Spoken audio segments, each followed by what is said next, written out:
Alrighty. How are you?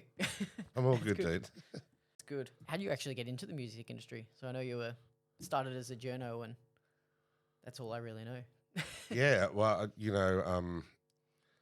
I always wanted to be a journalist, and I always loved music, and the idea of being a music writer was quite appealing to me. And I kind of went through uni and graduated right at a time where kind of music in Brisbane just kind of exploded. I was at uni when kind of Triple J expanded to Brisbane. Nevermind happened, which Yeah. just changed Brisbane forever. So it just kind of made sense to me to become a music writer, and it took a while to get there, but that was kind of my first foray into music, understanding the music industry, meeting artists, and just kind of got swept into all this crazy shit that was happening in Brisbane at the time. Perfect timing, I suppose. Well, there was Yeah. so much going on, and it really changed Brisbane. Like before that kind of Triple J, Nirvana, band boom, like if you went out in Brisbane, you had to wear like a shirt and tie, even to go to a nightclub. And it just kind of changed everything. So the vibe went from, get drunk, start a fight to go out and see bands. Rick's popped up and then the zoo opened and the whole kind of, it changed and it felt like a community that sucked a lot of us in pretty quick. Actually follows on really well. So I grew up obviously like in the 2000s kind of, but just idolizing the whole 90s and all that scene. So I felt like that was the pinnacle of like the music industry would be like to work and part of that scene and all that kind of thing. Is that how you felt as well? Like this is just something unmissable, or it's just kind of swept you all up? It was exciting and it was kind of good sort of being on the sidelines a little bit as a writer because I could just kind of observe and just kind of float. Lucky enough to talk to, so many bands. And, and it wasn't just here. It was like, pre-internet, like music was everyone's identity, and it was kind of like the shirt you wore to school or kind of whatever. And I think, and you need to understand too, Brisbane pre-90s, well, we'd had 30 years of corrupt police state, basically. So music always kind of pushed against Sir Joe and the politicians at the time. But I think when that corrupt regime was finally given the arse, I think it opened up a whole new part of Brisbane, and music really reflected that. Because for so many years, the coppers in the valley, you just didn't go to the valley because, you'd get beat up by a cop, basically. Yeah. All the venues kind of started there. We kind of felt like we had our own place. I mean, there were lots of drugs around and stuff, but it felt very safe.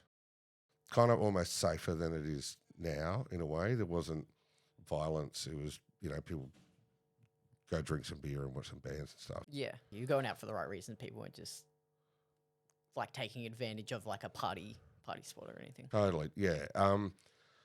It was, look, I'm not kind of one of those, like, I've stayed connected to the industry a long time and seen lots of changes, and it was pretty amazing.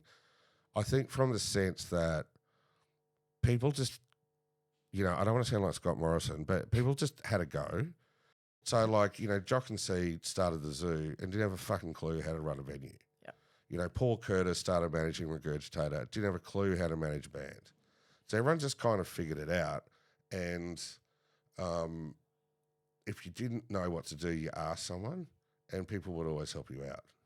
So years later, when Deb and I started a record label, we didn't have a clue what to do, but people helped us out. That kind of sense, I think. Yeah, perfect. That's so cool. It's kind of resembles, I feel like, things now, but not too much. I feel like there's a lot of gatekeeping now because there's so much, and I want to get into all the streaming and like stuff now, but feel like people are a lot less hesitant, more hesitant, I should say, to actually help somebody out who's like trying to get into this. Be like, oh yeah, well, good luck. Yeah, We'll yeah, help no, you no. out once you've created some kind of road or lane for yourself. And they go, oh, look, they can do it by themselves. Now we'll help you, and then try to like milk you for heaps of money. But I think one of the great things about Brisbane then too was it was detached from Sydney and Melbourne, from that kind of major label scene. yeah, And previously, everyone felt like you had to go to Sydney or Melbourne to make it. yeah, But Powderfinger, Regurgitator, Screamfeeder, they were Custard, all those bands kind of went, you know what, we're going to stay in Brisbane. And they did. And they were the first people that did that. And I think that was, I think it was empowering for a lot of us, to go, oh, wow, this is kind of actual homegrown success. yeah. Whether you it's like the awesome. bands or not, it was like, it's not like a sport analogy, but, you're kind of patriotic. Yeah, yeah. You're going for that team, but you're going Yeah. for that band almost. Like Totally. you want to see them do well, even if you're not a fan of them. That's again, leads really well into the next bit. So that kind of grungy rock alternative scene, obviously like dominated all the 90s and kind of carried into like a garage scene of the 2000s. But a lot of the successful festivals and shows seem to be like really mixed lineups with like a poppy or a more, how would you say, like just a regular popular artist with like your Frenzal Roms, your Powderfingers, and all this stuff stashed through. Do you think that made things more successful, where people were like open to seeing like heavier punk bands and whatever, but as well as seeing like a Madonna or something? Totally. Like the Brisbane, I kind of felt was always very much a fusion town, and like people like throwing things together. So like a band like Regurgitator to me epitomised that kind of era because it was a little bit of everything. Your bands like Powderfinger or Screamfeeder are a bit more straight down the line, but then you had Not From There and Regurgitator moving into bands like Full Fathom 5 and Zephyr Timbre and Tooth Fairies. They were kind of mixing up a little bit of it. Resin Dogs, bit of everything.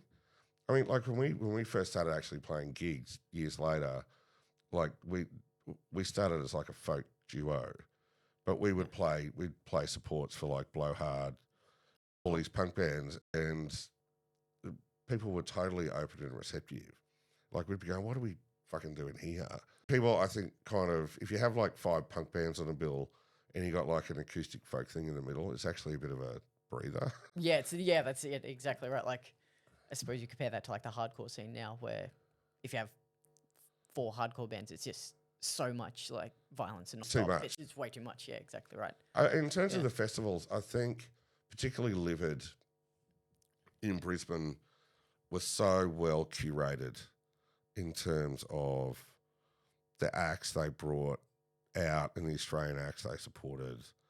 I don't think there was a selling ticket motivation more than let's build something that's really amazing and we'll worry about the tickets later. Yeah, you'd think that'd be well, maybe not everyone's Well, idea, I don't but know. it sounds, Yeah. But again, it was kind of new, so everyone sort of went. So I was like, oh my God, there's this thing in Brisbane that's happening. Well, it was Triple Z Market Day for years, but Livid and then Big Day out in the Gold Coast and later Splendor and stuff. I think particularly early on, it was like, let's just find the best bands we possibly can and put them on. Imagine that's still happening. But I think the key difference, particularly around festivals now, is an aversion to risk. People are, it's obviously more expensive, it's more complicated, whatever. But I think there needs to be almost a guarantee to succeed before people proceed with something. But sometimes that's not the way it works. It's like in music industry or bloody anything. Sometimes you fuck it up and then you learn. Yeah, you've just got to try it to know, pretty much. So do you think we need more people in the industry just trying to do that and risk losing their, entire funds or whatever they're trying to build another festival that could end up like a Big Day Out or something? I think it's just not worth even trying. And I know there are lots of people that are looking at it, but there's a real I mean, look, I kind of look at Destroyer Lines now doing good things and not Fest. I think after Soundwave kind of imploded, there's a lot of the same people involved with Destroyer Lines, and I think they were like, okay, that ship has sailed.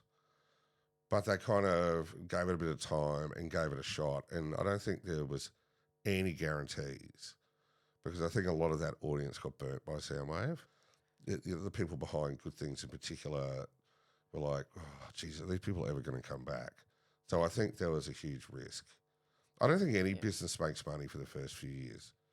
You know, like if you open a hairdressing salon, you're not going to be rich in 2 years. I think totally. I think we need probably a deeper focus on curation, smaller, better events, and let them grow. Yeah, just naturally not trying to force these big festivals to take places of other big festivals that have already collapsed.